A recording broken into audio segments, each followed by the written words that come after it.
Pour ne rater aucune de nos vidéos, n'oubliez pas de vous abonner et d'activer la cloche. Le président en 2000 avait dit qu'il ne pouvait pas laisser le pays à ces gens-là, ces ivoiritaires. Aujourd'hui, nous avons quelqu'un qui, par la force des choses, a un sang étranger, un nom étranger, qui est de plus issu.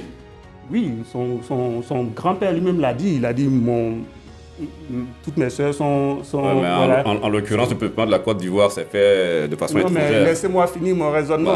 Parce que nous quand avons vous la dites chance, ça le devient autre chose PDCI après. a fait don du pays d'un candidat qui normalement devait faire l'unanimité. Il est musulman, l'autre avait dit qu'il était musulman venant du Nord, on l'appelle d'être président, il est musulman, il a un peu de sang étranger, il est même le petit-fils du père fondateur. Mais dans ce contexte-là, les gens trouvent quand même le moyen, des éléments de pouvoir créer une crise en faisant des exclusions alors que rien n'est justifié. Justement, vous avez parlé de raisons fondamentales qui font qu'on a ces difficultés-là en Côte d'Ivoire.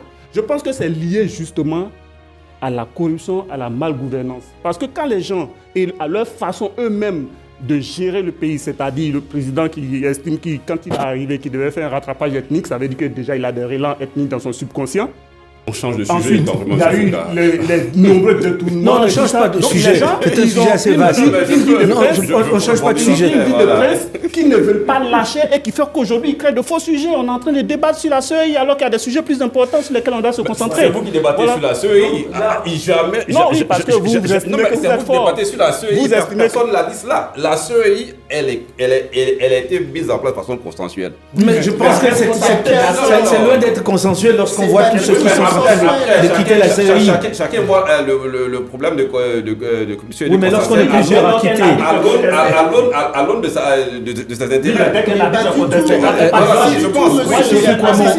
S'il vous plaît, on ne peut pas tous parler en même temps. Théophile Kouamouo, aujourd'hui, est-ce qu'il y a une tentative d'exclusion d'un certain nombre de personnes et de la part de qui? Il y a une tentative, il y a une exclusion avérée de Laurent Gbagbo, de Charles Blé Goudé, de Guillaume Soro, parce que notre camarade parle d'un processus judiciaire, mais c'est un processus judiciaire tronqué. On a convoqué un jugement en Côte d'Ivoire des personnes qui étaient à La Haye, envoyées par l'État de Côte d'Ivoire, et on les a jugées par contumace.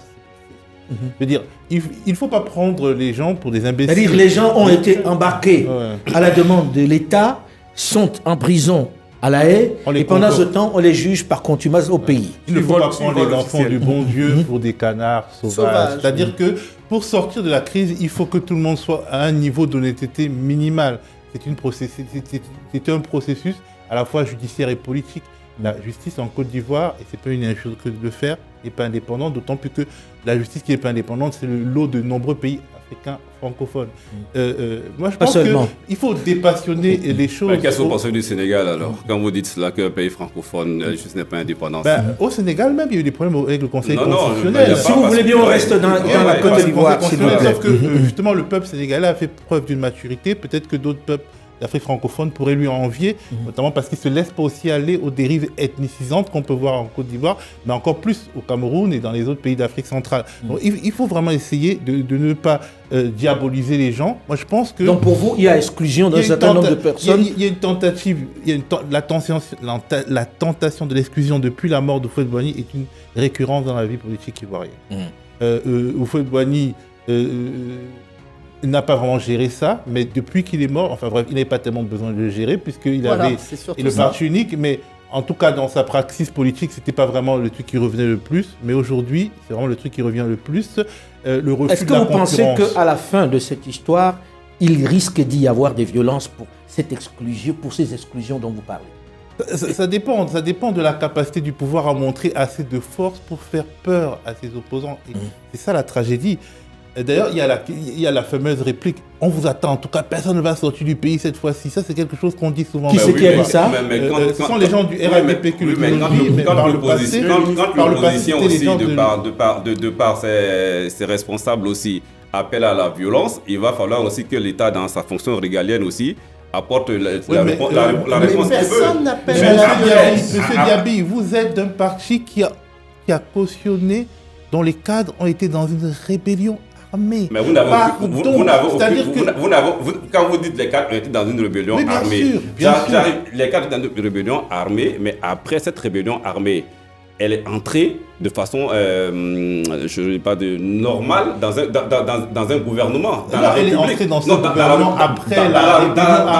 Dans la République, après les accords. Donc vous ne pouvez pas dire mais que des accords faits à l'extérieur. Mais après vous voulez que ce soit fait où? Des accords faits à l'étranger. Mais c'est vous qui le faites pas. Quand vous le dites, je suis obligé de vous dire. On ne peut pas jouer les grands. Mais je suis obligé de vous faire comprendre aussi que quand il y a eu la crise, il y a eu des négociations. À partir de ces négociations, mais demain, M. Guillaume a été nommé Premier ministre. Les accords de Marcoussis, et donc tout est devenu normal. Donc les accords je pense que nous avons là, s'il vous plaît, nous avons là la preuve qu'il y a une vraie tension et que malgré les années qui se sont écoulées, on en revient voilà, rien n'est même point parce finalement. qu'il y a des gens qui n'arrivent pas à faire abstraction du passé. Ils pensent que la Côte d'Ivoire doit toujours revenir 20 ou 30 ans en arrière. Mais est-ce que vous ne pouvez pas aussi poser la question de savoir si finalement le pouvoir en place a fait fi de tout cela? Parce que là, on vient de voir qu'il y a des tentatives d'exclusion d'un certain nombre de personnes.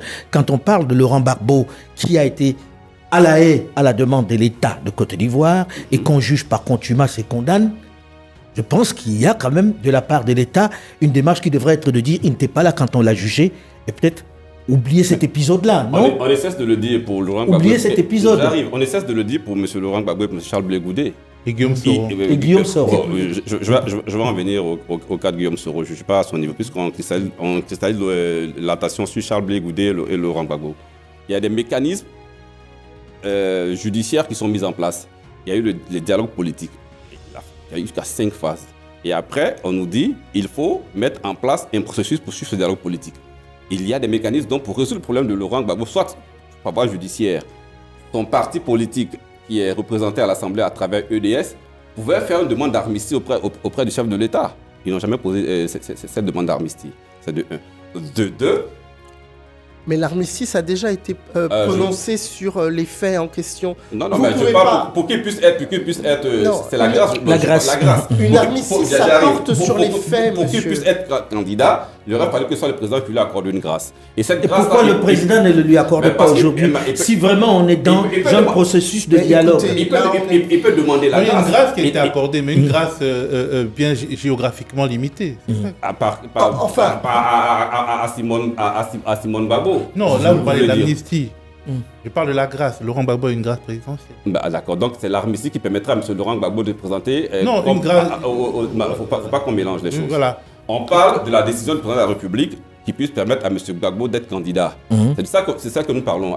Oui, quand vous dites que l'opposition est ancrée dans le passé, est-ce que ce n'est pas l'occasion pour le président Alassane Ouattara de dire bon ben voilà, on fait table rase de tout ce qui s'est passé dans ce dialogue national et vous êtes candidat, tout le monde est candidat et on repart et tout se joue dans les urnes. Est-ce que les choses ne seraient pas plus simples comme ça?